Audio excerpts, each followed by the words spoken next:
अस्सलाम वालेकुम, this is Aftab नासर।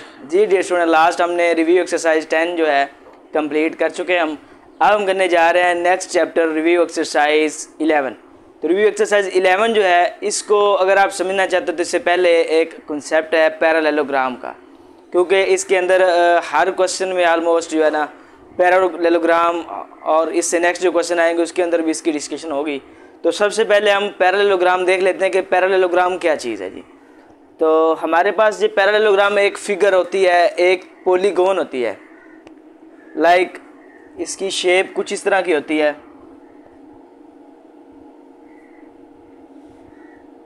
ये इसकी शेप है पैरेललोग्राम, ठीक हो गया। अब इसके अंदर 4 पॉइंट आपने याद रखने हैं। अगर इसके अंदर 4 पॉइंट्स की अगर आपको समझ आती है तो आप ये जितने क्वेश्चन इस क्वेश्चन नंबर 1 में सारे क्वेश्चन सॉल्व हो जाएंगे, अगर आपको 4 पॉइंट्स की इसकी समझ आ गई। तो मैंने इधर लिखे हुए हैं पहले से ही कि सबसे पहले इसमें बात है कि ओपोजिट साइड्स है। इसमें जो ओपोजिट साइड्स हैं,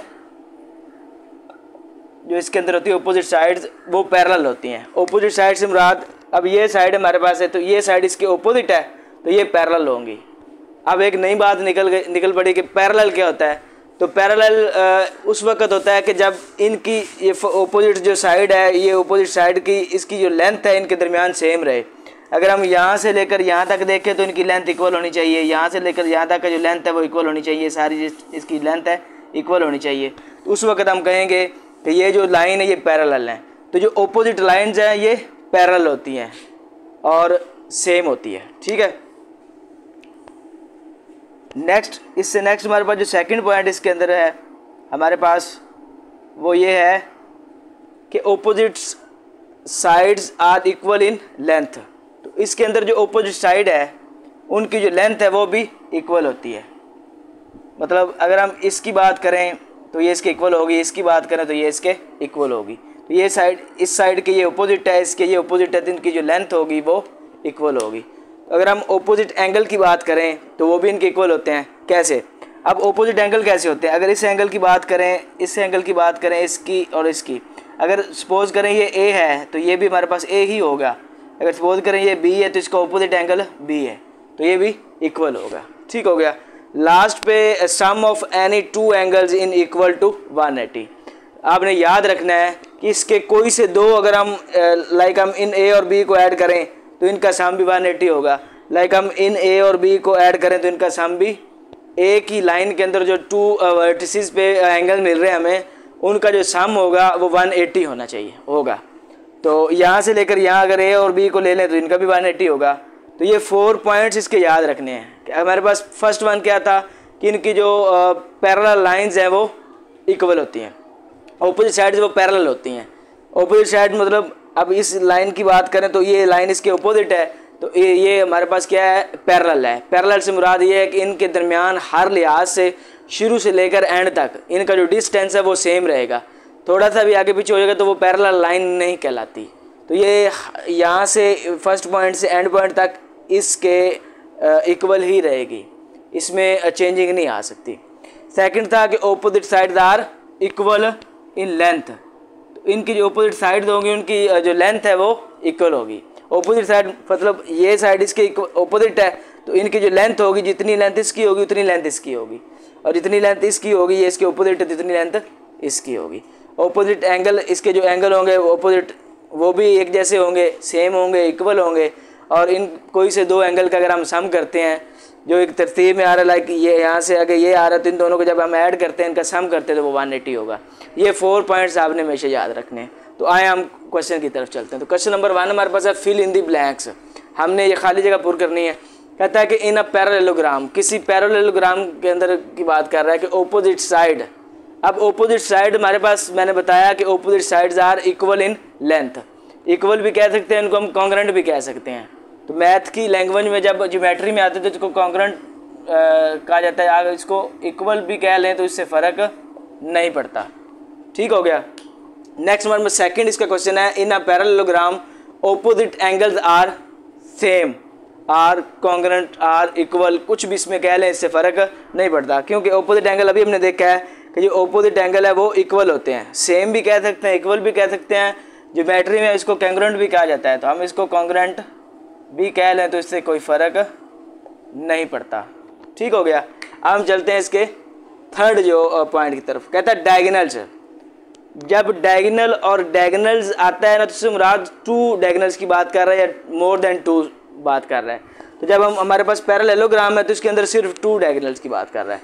तो कहता है diagonals of a parallelogram dash each other at a point. तो जो डायगोनल होते हैं वो जब हम अगर डायगोनल्स के देखें तो यहाँ से लेकर यहाँ तक का डायगोनल ऐसे होगा और यहाँ से जो सेकेंडरी डायगोनल है वो ये होगा।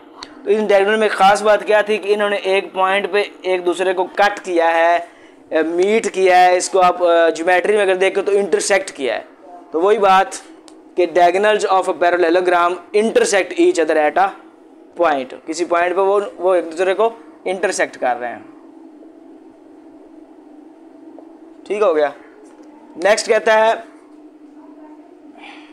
कहता है medians of a triangles are dash. किसी ट्राइंगल के मीडियन में क्या चीज़ होती है वो हम देखते हैं। सबसे पहले हम ट्राइंगल बनाएंगे।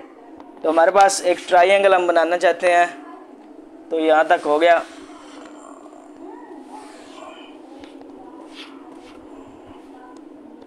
तो अब हम ट्राइंगल की बात कर रहे हैं। तो ट्राइंगल एक ऐसी पॉलीगॉन है जिसकी 3 साइड्स होती हैं, ऐसे 3 वर्टिसेस होती हैं, लाइक ABC।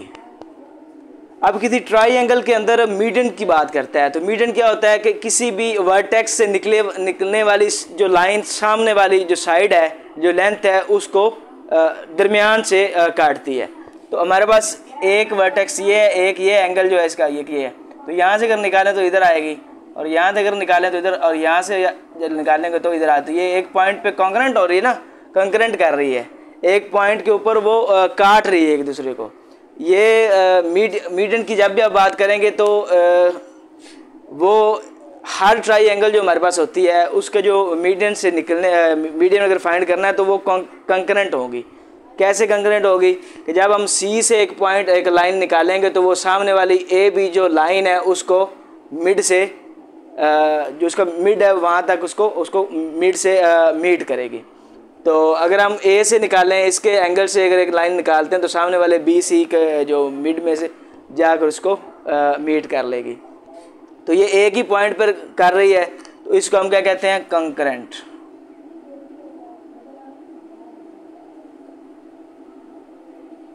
कंकरेंट, ठीक है। अब ये कंकरेंट क्या होता है, इसको समझने के लिए अगर आप ऐसा देख लें कि हमारे पास एक ये लाइन है, एक ये लाइन है, एक ये लाइन है, एक ये लाइन है, जैसे 1000 लाइन हो, जब वो एक पॉइंट पे एक दूसरे को मीट करती है तो इसका मतलब वो कंकरेंट लाइन है, वो कंकरेंट है।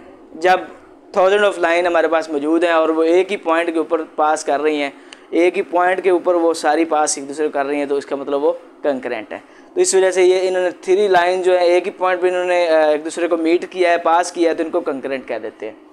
लास्ट पे कहता है कि डायगोनल। अब इससे पहले जो थर्ड क्वेश्चन था उसमें उसने डायगोनल्स की बात की थी, इधर डायगोनल ओनली 1 डायगोनल की बात करता है। कहता है डायगोनल ऑफ अ पैरेललोग्राम। अब हम पैरेललोग्राम बना लेते हैं, फिर पैरेललोग्राम की बात कर रहे हैं। तो पैरेललोग्राम, ये एक पैरेललोग्राम तैयार होगी। कहता है डायगोनल ऑफ अ पैरेललोग्राम, एक डायगोनल की बात करता है। Parallelogram divides the parallelogram into 2 dash triangle. कौन सी ट्राइंगल, हम पहले देखते हैं कि जब इसका एक डायगोनल बनाते हैं तो क्या सिनेरियो बनता है। देखें ये 2 हमारे पास क्या बन गई है, इधर एक ये ट्राइंगल बन गई, एक दूसरी ट्राइंगल बन गई। इसका मतलब 2 ट्राइंगल्स की सिमिलरिटी की बात कर रहा है कि उन जब हम एक डायगोनल के ऊपर उसको डायगोनल उसमें से लेंगे तो वो 2 ट्राइंगल की सिमिलरिटी की बात करेगा कि ये एक पैरेललोग्राम से 2 ट्राइंगल हमें मिल रही हैं। तो इसका मतलब क्या हुआ कि diagonal of a parallelogram divides the parallelogram into 2 congruent triangle. Congruent triangle कौन सी होती हैं, ऐसी ट्राइंगल जिसके अंदर उनका जो लेंथ भी एक ट्राइंगल की दूसरी के लेंथ के इक्वल होती है और उसका जो एंगल है वो दूसरी के एंगल जो दूसरी ट्राइंगल है। लाइक हम इसको कह लें कि ये A ट्राइंगल है, इसको हम कह लें ये B ट्राइंगल है। तो A हर लिहाज से B के अगर कंग्रेंट कह रहे हैं तो इससे मुराद ये होगा कि A B के हर लिहाज से इक्वल होगी। कैसे? इसके एंगल ए के एंगल बी के एंगल के इक्वल होंगे, इसकी लेंथ बी के एंगल के लेंथ के इक्वल होंगे, तो इसके जो वर्टिसेस पे एंगल होगा वो भी उसके इक्वल होगा। तो इसका मतलब वो कॉन्ग्रुएंट की बात कर रहा है, तो वो कॉन्ग्रुएंट ट्राइंगल हमें देता है। जब एक पैरेललोग्राम को कोई डायगोनल अगर लेते हैं, हम एक पैरेललोग्राम के एक डायगोनल लेते हैं तो हमें टू कॉन्ग्रुएंट ट्राइंगल देता है जो हर लिहाज से सिमिलर होती हैं एक दूसरे से। तो यहाँ पर हमारे पास रिव्यू एक्सरसाइज 11 का क्वेश्चन नंबर 1 कंप्लीट हो गया। इसमें किसी किस्म का इशू हो तो आप ज़रूर मुझसे रब्ता करें, कमेंट सेक्शन में आएँ, इंशाल्लाह आपके हर क्वेश्चन का आंसर किया जाएगा। नेक्स्ट वीडियो तक के लिए अल्लाह हाफिज़।